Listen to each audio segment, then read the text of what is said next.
नमस्कार दोस्तों, स्वागत है आप सभी का इस नए वीडियो में। दोस्तों, हम सभी को अच्छे इंसान बनने की सीख मिलती है और हम यही सीखते हैं कि बुरे कर्म से बचें और दूसरों का सम्मान करें। लेकिन कई बार हम यह भूल जाते हैं कि कभी कभी हमारी अच्छाई का गलत फायदा भी उठाया जा सकता है। अच्छा इंसान किसे पसंद नहीं आता?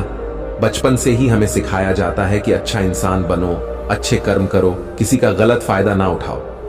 लेकिन यह सिखाया नहीं जाता कि जब हम पर कुछ लोगों द्वारा अन्याय किया जाता है तो हमें कैसे रहना चाहिए। जब हमारा गलत फायदा उठाया जा रहा हो, क्या तब भी अच्छे बने रहना और हमारा आत्मसम्मान खोना सही है?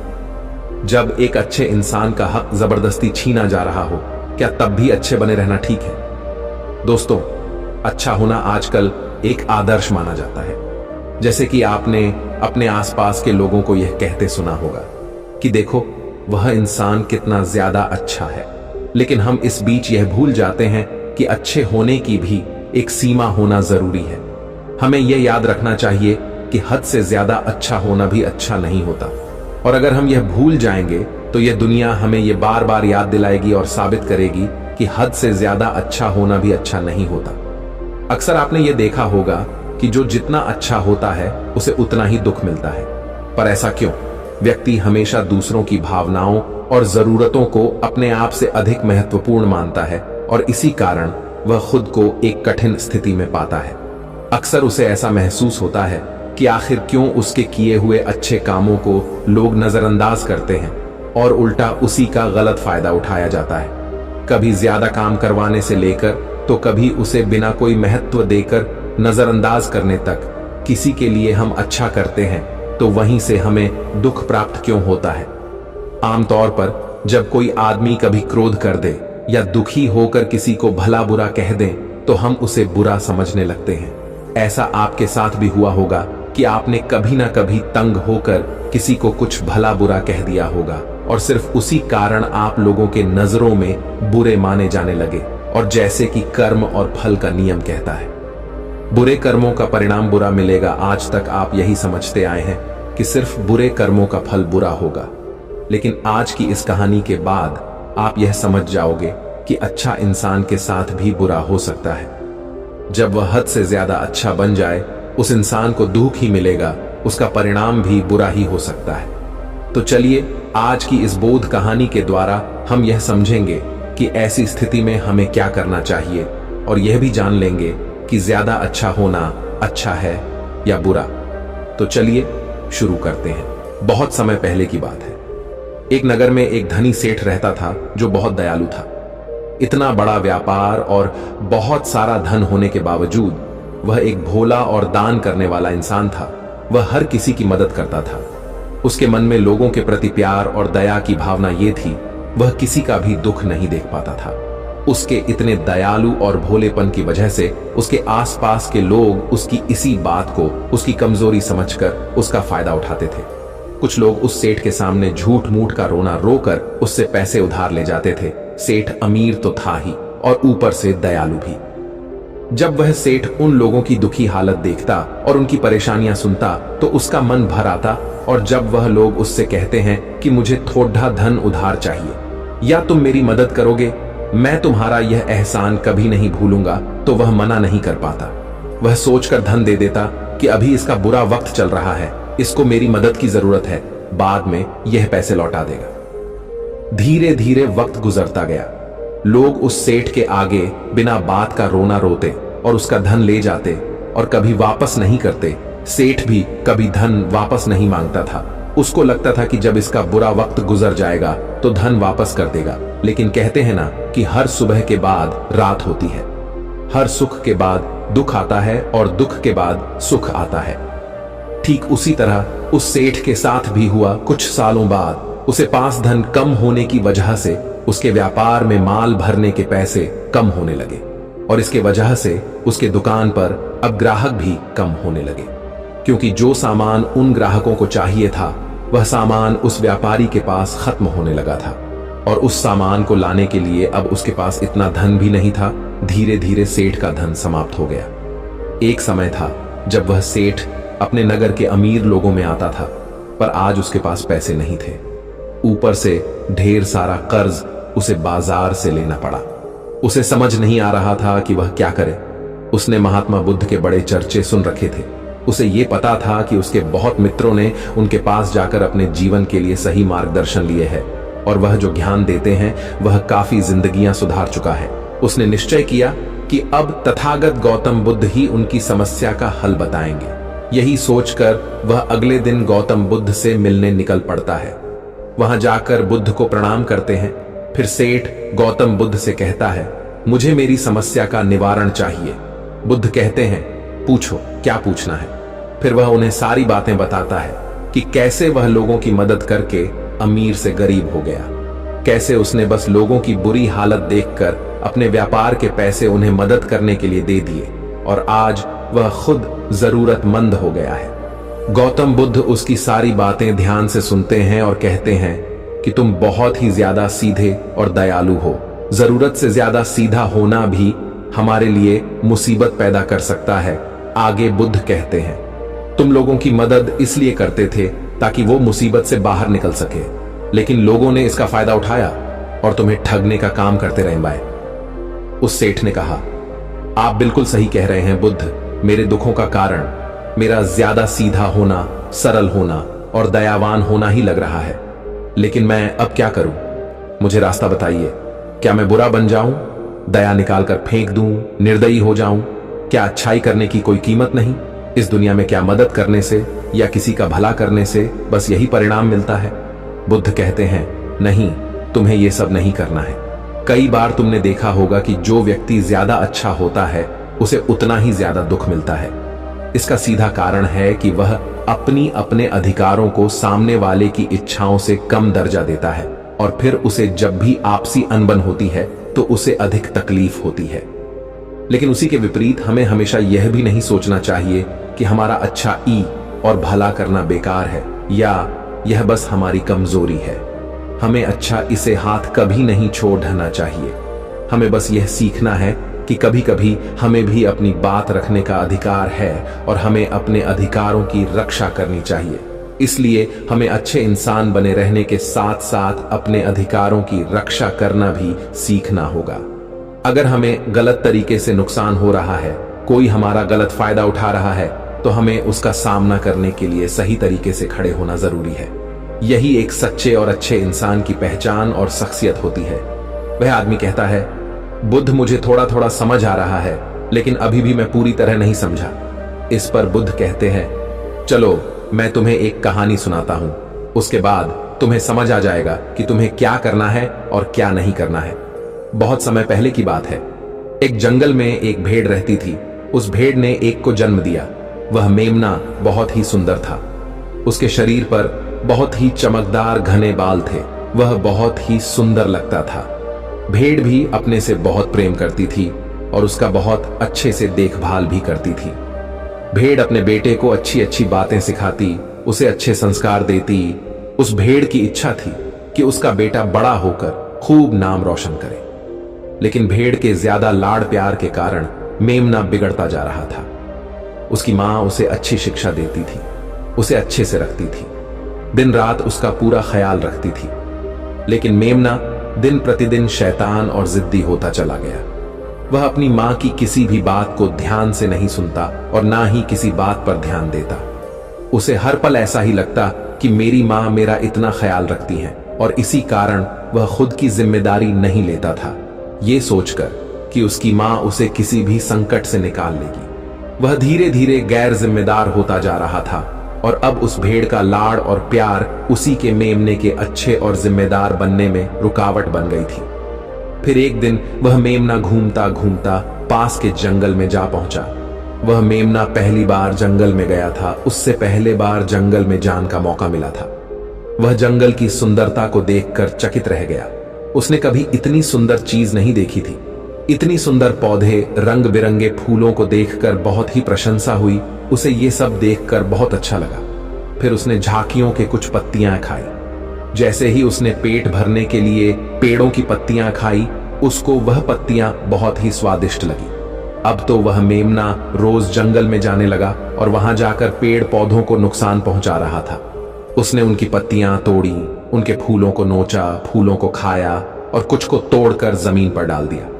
उसमें मेमने को इस बात की बिल्कुल भी परवाह नहीं थी कि वह क्या कर रहा है। उसको इस बात का पता ही नहीं था कि जंगल में कोई खतरा भी है।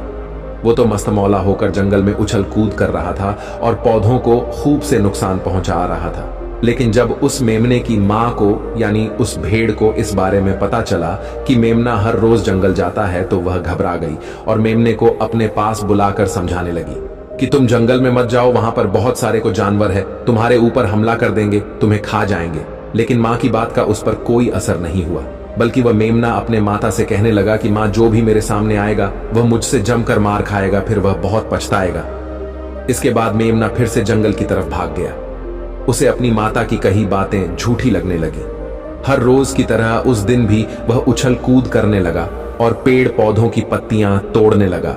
कभी फूलों को तोड़ता, कभी पेड़ों को खूब नुकसान पहुंचाता। लेकिन उस दिन उस जंगल में एक शेर पहुंचा। वह शेर बहुत ही ताकतवर था, लेकिन ताकतवर होने के साथ वह दयालु भी था। उस शेर का मानना था कि कमजोर प्राणियों को नुकसान पहुंचाना ठीक नहीं है। शक्तिशाली होने का मतलब यह नहीं है कि मैं किसी कमजोर प्राणी पर शक्ति का प्रयोग करूं। वह शेर उस जंगल में घूमने लगा। घूमते घूमते है वहां पर पहुंचा जहां पर वह ना समझ मेमना शैतानी कर रहा था। शेर ने उस मेमने को देखकर आश्चर्य में पड़ गया। शेर ने सोचा कि इस मेमने को किसी खूंखार जानवर का डर क्यों नहीं है। ये कैसे पेड़ पौधों की पत्तियां बिना काम के ही नोच रहा है। ये इनको खत्म कर रहा है और उन पत्तियों को खा कम बल्कि बिगाड़ ज्यादा रहा है। उसके बाद वह शेर कुछ देर तक चुपचाप खड़ा होकर उसको देखा रहा और शेर सोचता है कि मेमना कुछ ही देर में मुझे देखकर यहां से भाग जाएगा और उसके डर के भाग जाने से मुझे बल का प्रयोग नहीं करना पड़ेगा। लेकिन ऐसा नहीं हुआ। शेर बहुत देर तक खड़ा रहा और वहीं इंतजार करने लगा कि मेमना यहां से कब जाएगा। लेकिन मेमना तो भोजन करने में व्यस्त था। उसे शेर का कोई ख्याल नहीं था। मजे से पेड़ पौधे की पत्तियां नोच रहा था, उन्हें खा रहा था, सब कुछ बेकार कर रहा था। जब शेर ने देखा कि मेमना उसे देखने के बाद भी वहां से नहीं जा रहा, तो खुद वह मेमने के पास जाता है और वहां जाकर बोला, सुनो बच्चे, इस जंगल में फूल पत्तियों को नुकसान पहुंचा रहे हो। उन्हें जितना जरूरी है तुम्हारे भोजन के लिए बस उतने ही तोड़ो। तुम बहुत फूल पत्तियां यूं ही नष्ट कर रहे हो। अगर तुम इन पेड़ पौधों को, इन फूल पत्तियां को नुकसान पहुंचाओगे तो तुम अच्छे बच्चे कैसे बनोगे। अच्छे बच्चे कभी भी इस तरह जंगल में आकर पेड़ पौधों को नुकसान नहीं पहुंचाने लगते हैं। तुम्हारी मां ने तुम्हें अच्छा बच्चा नहीं बनाया। शेर की बातें सुनकर वो घमंड से बोलता है, तुम्हें अच्छे बच्चे बने रहना है, तुम बने रहो।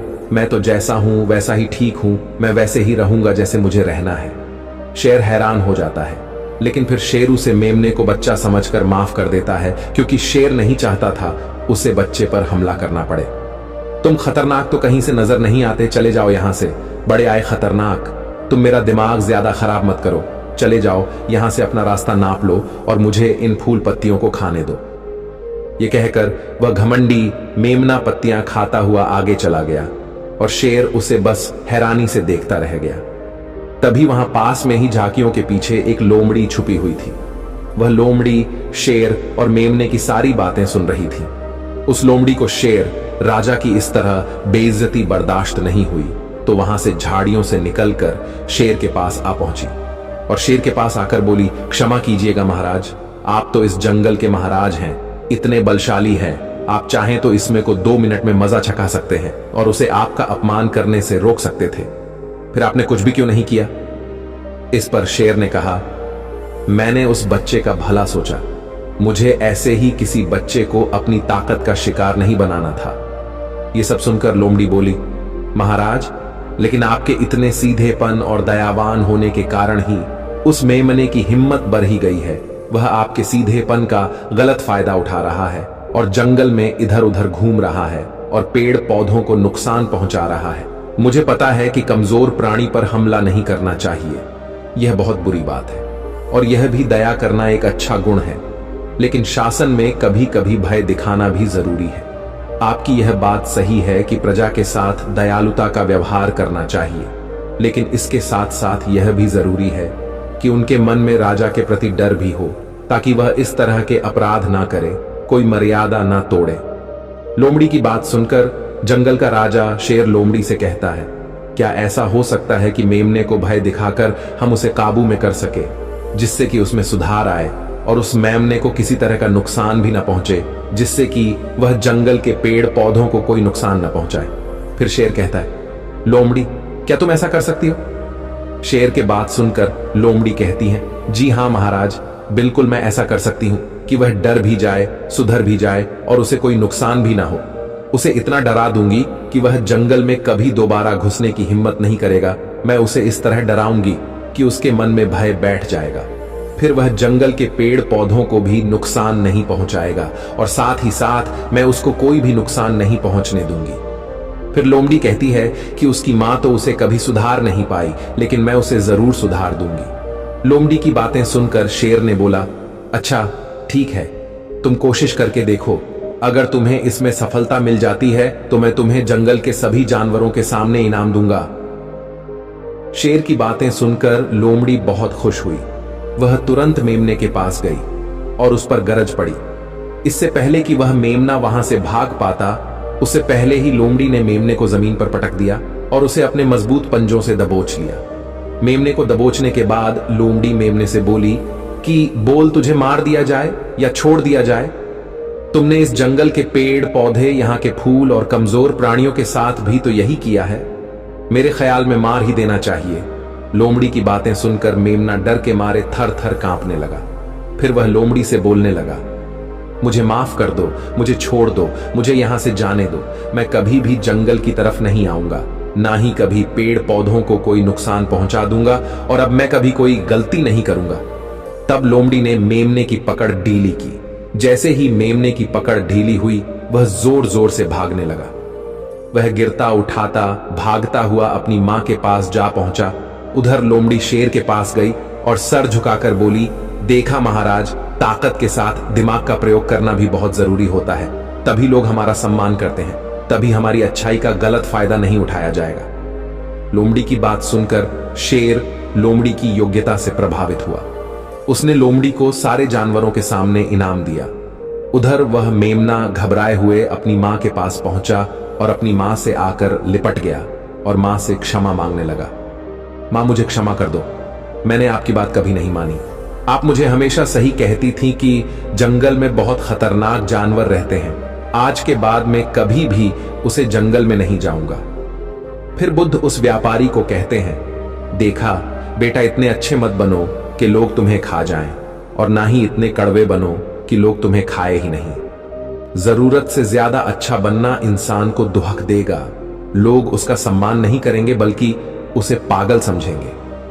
गौतम बुद्ध सेठ से कहते हैं, अगर शेर भी अच्छा बनने का दिखावा करेगा या फिर अच्छा बनकर रहेगा तो लोग उससे डरने की बजाय उसे पागल समझेंगे। सेठ को समझते हुए बुद्ध बोले, अगर हम ज्यादा अच्छे बनकर पेश आते हैं तो लोग हमारी अच्छाई का फायदा उठाने लगता है। तुम लोगों के लिए भले उनकी मदद करते हो, वही लोग भोले बनकर तुम्हें ठगने की कोशिश करेंगे। तुम्हें लोगों की मदद करना छोड़ना नहीं, बल्कि समस्या सुनकर उसे धन देने की बजाय उन्हें समाधान देने की कोशिश करो। अगर धन की आवश्यकता पड़े तो थोड़ा बहुत धन दे सकते हो, लेकिन हर समस्या का समाधान धन से करने की वजह निवारण से करो। इससे वही लोग तुम्हारे पास समस्या लेकर आएंगे जिनको हकीकत में दिक्कत है। पैसे ठगने वालों से तुम्हें मुक्ति मिल जाएगी। सेठ बुद्ध को प्रणाम करता है और धन्यवाद कहकर वहां से चला जाता है। फिर वह वैसा ही करता है जैसा बुद्ध बताते हैं, और कुछ ही सालों में वह पहले जैसा धनवान बन जाता है। तो दोस्तों, आपने आज के इस वीडियो से क्या सीखा वह मुझे आप कमेंट में बता सकते हैं। इसी के साथ मैं उम्मीद है कि आपको आज की वीडियो पसंद आई होगी। तो इस वीडियो को उस इंसान को शेयर करें जिससे यह कहानी सुनने की जरूरत है, और उसी के ठीक बाद चैनल को सब्सक्राइब करें। तो चलिए फिर मिलते हैं ऐसी एक और नई वीडियो में एक नए मैसेज के साथ।